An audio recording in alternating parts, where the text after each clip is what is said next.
నమస్తే కృష్ణారావు గారు. అవేర్ టాక్స్కి పునఃస్వాగతం. మనం ఈ బంగ్లాదేశ్లో ఏర్పడిన అశాంతి, షేక్ హసీనా అక్కడి నుంచి వలసపోవడం, తర్వాత అక్కడ జరిగిన మిగిలిన హఠాత్ పరిణామాలన్నింటి గురించి డిస్కస్ చేస్తూనే ఉంటున్నాం వేరియస్ ఎపిసోడ్స్లో. అయితే ఇప్పుడు షేక్ హసీనా గారు మళ్ళీ అగైన్ బంగ్లాదేశ్లో ఎన్నికలు నిర్వహిస్తే నేను మళ్ళీ వెనక్కి వెళ్తాను, పోరాడతాను, నా వంతు రోల్ నేను ప్లే చేస్తాను అని అన్నారు. అసలు ఈ గొడవంతా వచ్చింది ఏమిటి? మామూలుగా ఈ స్టూడెంట్స్ ఎప్పుడైతే ఆవిడైతే బంగ్లాదేశ్ ఏర్పడినప్పుడు రిజర్వేషన్ సిస్టమ్ ఏది పెట్టారో దాన్ని ఇంక్రీజ్ చేయడం వలన దానివల్ల పెద్ద ప్రొటెస్ట్లు వచ్చాయి. దాన్ని తగ్గించమని అడిగారు. సరే, అది స్తబ్దతలో ఉంది. ఆవిడ ఇప్పుడు వచ్చిన తర్వాత ఆవిడ ఏంటంటే దీన్ని సబ్డ్యూ చేయడానికి, శాంతపరచడానికి మళ్ళీ will be back to the old reservation system, 5%కే లిమిట్ చేస్తామని చెప్పేసి ఆవిడ చెప్పడం జరిగింది. మరి ఈ స్టేట్మెంట్ ఇచ్చిన తర్వాత ఆవిడ బంగ్లాదేశ్కి వెళ్తుందా? అక్కడ అసలు ఈ రిజర్వేషన్ సిస్టమ్ అనేది మళ్ళీ ఇది చేస్తే వాళ్ళు ఈవెన్ మళ్ళీ వెల్కమ్ చేస్తారా?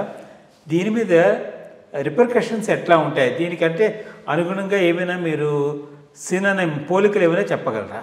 ఓకే, ఇది ఆంధ్రప్రదేశ్ రాష్ట్రంలో ఇద్దరు రాజకీయ నాయకుల ఫార్చ్యూన్ ఎట్లా నడిచిందో ఈరోజు బంగ్లాదేశ్లో ఉన్న పరిస్థితి కూడా దానికి అనుగుణంగా ఉన్నది.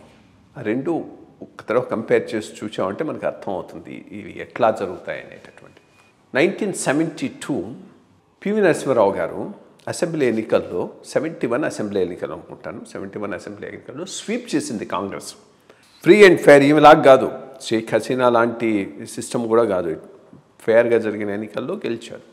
గెలిచి వచ్చి నాకు కొన్నాళ్లకు హైకోర్టు జడ్జిమెంట్ ఇచ్చింది, ఆర్ సుప్రీంకోర్టులో అప్పీల్లో జడ్జిమెంటు ముల్కీని అప్హోల్డ్ చేస్తూ జడ్జిమెంట్ ఇచ్చింది.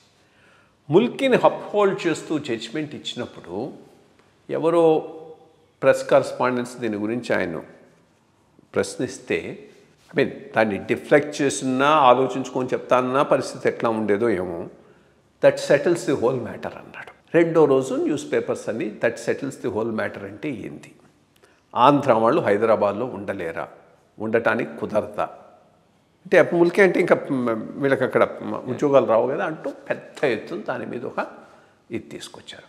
అప్పటికి ఆయన ఏం చేశాడు, పెద్ద ఎత్తున ల్యాండ్ రిఫార్మ్స్ చట్టం తీసుకొచ్చి ల్యాండ్స్ అన్నింటినీ పంచడానికి పెద్ద ప్రోగ్రాం పెట్టుకున్నాడు. అయిపోయిండేది యాక్చువల్గా ఇది జరగకుండా ఉండుంటే.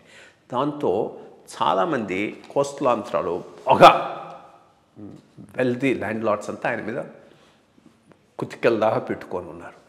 ఇది ఒక ఆపర్చునిటీగా చూచారు, దాన్ని బాగా రెచ్చగొట్టారు. రెచ్చగొట్టి దానిని సస్టైన్ చేసింది. ఇన్ఫ్యాక్ట్ అప్పుడు ఉన్నటువంటి ఎంప్లాయీస్కి అందరికీ వాళ్ళకి జీతాలు రాకపోతే లోన్లు ఇచ్చి ఆ ఎడ్యుకేషన్ కంటిన్యూ అయ్యేటట్టు చూచి చేసిందంతా ఈ ల్యాండ్ లార్డ్స్ చేసి ఫైనల్గా ఆయన రిజ్యూమ్ పోయేటట్టు చూచారు కదా. ఇప్పుడు అదే ఎగ్జాక్ట్గా ఇది డిఫరెంట్ వే బంగ్లాదేశ్లో జరిగింది. ఇది రిజర్వేషను బహానా, రిజర్వేషన్ ఇష్యూ కాదు. ఆమె మీద చాలా పెంటప్ యాంగర్ ఉన్నది. 15 ఏళ్ల నుంచి పాలించింది. మొన్న ఎలక్షన్ సరిగ్గా జరగలేదు, మ్యానిపులేట్ చేసి ఉంటుంది, తప్పకుండా మ్యానిపులేట్ చేసి వచ్చేసింది. సో ఏదో ఒక వస్తే దీవెను దించాలి. మనం అనుకున్నట్టు సిఐఏ హ్యాండ్ కూడా ఉండొచ్చు, సిఐఏ కూడా ఇది మంచి వ్యవహారం, దీని ద్వారా ఆమెను దించేయొచ్చని.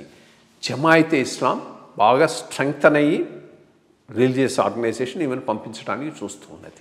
సో ఈ ఫోర్సెస్ అన్నీ ఒకసారి కంబైన్ అయినాయి. వాళ్ళకి ఏదో ఒక రీజన్ కావాలి, ఇది దొరికింది. సో దాంతో ఎజిటేషన్ స్టార్ట్ చేశారు. కాబట్టి ఇంకో దాంతో, ఇది కాకపోతే ఇంకో దాంతో అయి ఉండేది. పాయింట్ దీనివల్లనే అయిందని అంటాం కరెక్ట్ కాదు. ఇది కాకపోతే ఇంకో దాని ద్వారా ఆపేన్ ఏమవుతుంది, దాన్ని నువ్వు రిపీల్ చేసినా కానీ ఎజిటేషన్ కంటిన్యూ అవుతుంది, ఎందుకంటే ఓ మొమెంటానికి వచ్చేస్తుంది కాబట్టి కంటిన్యూ అవుతుంది. సో ఆ రకంగా జరిగిందే కానీ ఇంకేమీ కాదు. కాబట్టి ఈ ఎమోషన్ సమసిపోయిన తర్వాత వెల్ ఎస్టాబ్లిష్డ్ పొలిటికల్ పార్టీ కాబట్టి ప్రజాస్వామికంగా గనక దేశం ముందుకు పోయే పద్ధతి గనక అక్కడ స్ట్రెంగ్తన్ అయితే తప్పకుండా ఇంకో రోల్ ఉంటుంది, ఇంకో రోల్ ఉంటుంది, పోతుంది. గెలిచినా అపోజిషన్ లీడర్ గానైనా ఆమె కానీ తిరిగే 2 ఫ్యామిలీలు ఎక్కడ కంటెస్ట్ చేస్తున్నాయి. ఒకటి ఖలేదా జియా, అంతకుముందు వాడు జనరల్ ఉండేవాడు, వాడి భార్య. రెండోది ఈమె.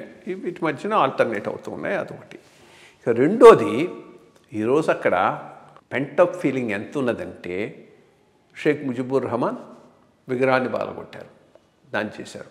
అంత దూరం కాకపోయినా సేమ్ థింగ్ ఇక్కడ తెలంగాణకు కూడా నువ్వు వర్తించవచ్చు. ఆయన ఏ రకంగా బంగబంధు అయినాడో ఇక్కడ ఒక స్టేజ్లో కేసీఆర్ గారిని తెలంగాణ పిత, జాతి పిత అన్నారు కదా, రియల్గా కూడా. బికాస్ తెలంగాణ తెచ్చినటువంటి ఖ్యాతి ఆయనకే, జస్ట్ లైక్ ముజిబుర్ రహమాన్.